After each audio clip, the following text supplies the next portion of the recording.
tiba di Garden Hills. Selamat mendengarkan. Terdengar suara tamparan 2 kali berturut-turut disusul oleh jatuhnya 2 tubuh di lantai sambil memegangi pipinya dengan raut wajah ketakutan. Bodoh kalian semua, hanya menjalankan tugas seperti itu saja tidak becus. Ampun Tuan, mati lebih baik untuk kalian berdua ini. Hanya mengawasi anak ingusan saja kalian berdua tidak becus. Maafkan kami Tuan Besar, tapi anak itu memang benar-benar sangat kuat sekali. Diam! Setan alas kalian ini. Aku paling benci jika ada orang yang memuji musuhku tepat di depan batang hidungku sendiri. Ampuni kami Tuan Adolf Miller, tapi anak itu benar-benar sangat kuat. Lihatlah, jari kelingking kami. Dia yang memotong sepasang jari kelingking kami ini. Kini jari tangan kami hanya tinggal 8. Kata mereka mengadukan. Anak itu menitipkan pesan untuk Anda. Katanya, Anda harus mengirim orang yang lebih tangguh dan lebih hebat daripada kami berdua. Begitu katanya Tuan.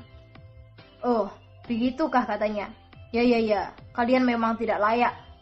Leo, bawa kedua anak monyet ini, lalu bereskan. Buang mayatnya kemana saja sesukamu. Perintah dari Adolf Miller kepada Leo. Ampuni kami Tuan, ampuni kami. Bangsat kau Adolf, sialan kau itu, kubunuh kau. Sebelum Lea sempat menghampiri, kedua orang itu mulai bergerak menerkam ke arah Adolf.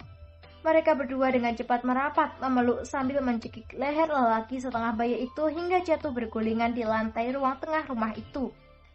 Leo, tolong aku, kata Adolf yang mulai serak suaranya dan sedikit kurang jelas karena dicekik oleh kedua orang tadi.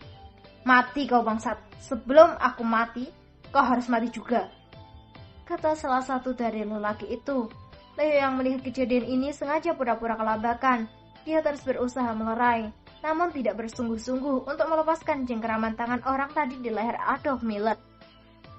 Setelah wajah Adolf Miller membiru, barulah dia mengeluarkan pistolnya dan beng!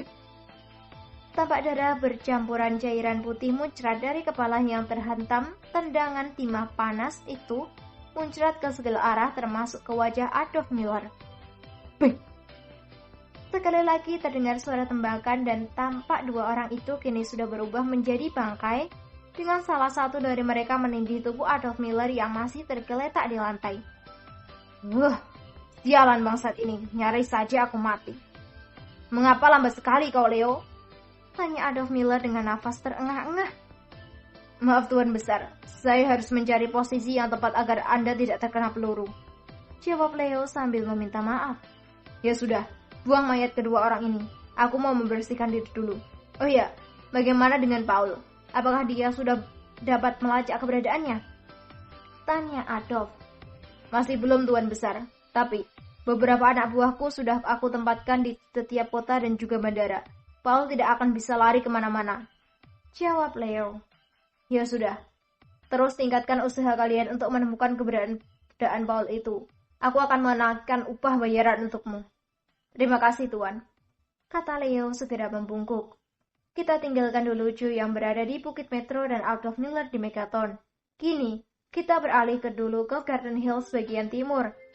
Masih pada hari yang sama, tepatnya sekitar pukul 1 dini hari, berjarak 1 km dari lokasi proyek milik Arnold Holding Company, tampak ratusan orang berjalan kaki menuju ke lokasi proyek tersebut. Ini adalah gelombang pertama orang-orang dari Dragon Empire pimpinan Jeff.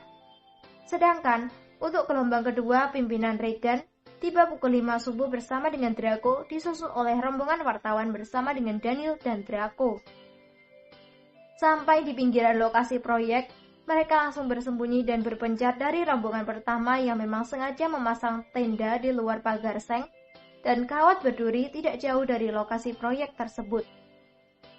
Paman Draco, menurut informasi dari Karslan dan Rico, di depan sana adalah sisa masyarakat yang masih tinggal di kawasan ini. Mereka sebagian sudah ditempatkan di Garden Hills bagian barat. Hanya saja, karena jumlah mereka terlalu ramai, perumahan karyawan di sana tidak mampu menampung mereka, kata Daniel melaporkan. Tidak apa-apa. Kau fokus saja dengan wartawan yang kau bawa. Aku akan mencegah agar orang-orang kapok ini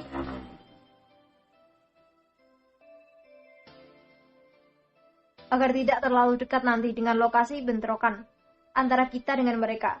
Begitu keributan terjadi, langsung tembak dengan lensa kamera wartawan. Ini pasti akan menjadi berita utama yang sangat menghebohkan, kata Draco. Baiklah paman, saya bergerak dulu, kata Daniel lalu segera menghampiri puluhan wartawan yang saat ini berada dalam satu tenda yang telah disiapkan khusus untuk mereka.